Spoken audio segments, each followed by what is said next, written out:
Pizza TV. We're making pizza today, but this is it. We're gonna make Sibies dough here at home right now. This is what we're doing right now. Come in here, rolling, you rolling, you rolling, rolling. Check the gate.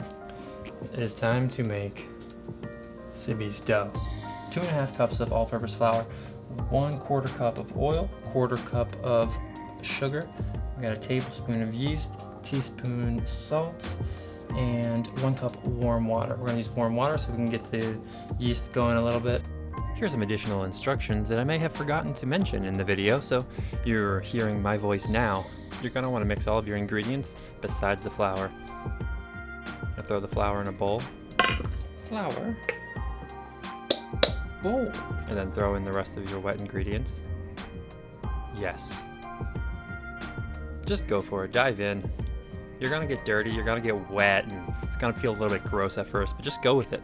It's a total vibe. Start around the edges and just kind of work all of the dough and ingredients into the middle, and you're gonna try to form a snowball here. This is what I call the snowball effect. Easy way to fix this.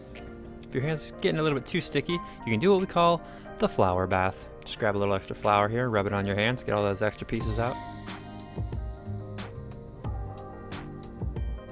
Now once you got a ball formed here, take the dough out of the bowl and go right to the counter or cutting board. Beautiful. This is actually beautiful, I'm not gonna lie. So here we're just gonna do a little fold job. The fold. We're gonna do the fold. This is it, people. This is your main technique, doing the fold. Just wanna keep flipping it, folding it over. As you mix the dough, remember you wanna be gentle, and you can keep adding flour in if it's super sticky.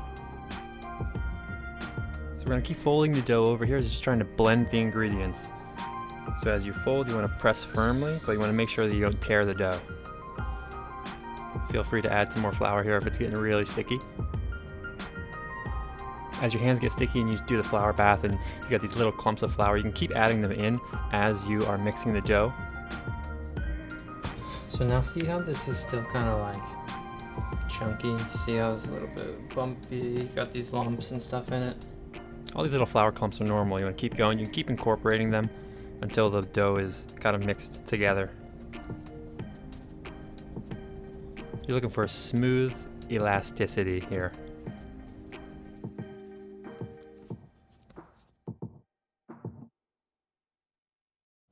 But it's feeling nice. So like this is how you want it to be, right? So your hands are just kind of barely sticking to it. To roll the dough ball, you're gonna drag the dough towards you while tucking the right and the left sides into itself. So you're kind of like wrapping the dough into itself, allowing the dough to kind of stretch, but without tearing it. I'm starting to like this. It feels good.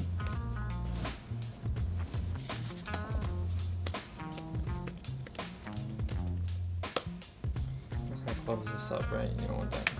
Because you're going to want to set it. It's going to raise, and you don't want all that flour in there. You don't want to pocket. Pockets are bad. So once you got the dough rolled up here in a nice little ball, it's nice and smooth and a little bit sticky, we're going to set it aside to have its first proof. Throw a little flour in a bowl so it doesn't stick and cover it with a towel. And then you're going to let it sit out for maybe about an hour or a little bit less till it roughly doubles in size. All right, now we're going to check out the dough. Oh my God, it's enormous! Wow, beautiful dough, okay? Nailed it. I'm really enjoying this. It's beautiful, supple, soft, smells amazing. I love pizza. Talking about you, Sarah. I'm just kidding. What? Oh, all good. Talking about food? Okay, so now that the dough has it's just about doubled in size, we want to cut it into 3 portions. It's going to give you about 3 8 to 10 inch pieces of dough. So you're going to leave those in the fridge overnight. Because tomorrow, stretching will be a dream. So now you're going to portion the dough for a second rise. So just lay out the dough. You're going to portion into 3 equal parts. Oh no. And then roll the dough like we learned earlier, tucking and folding it into itself.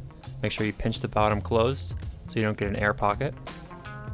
And remember to be gentle here. You don't want to kill the yeast, as we've already got some beautiful rising action going on. Oh yeah, it really takes me back.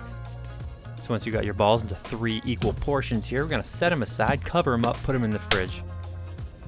And when you're ready to make the pizza, take the dough out about 20 minutes ahead of time and just let it sit out uncovered.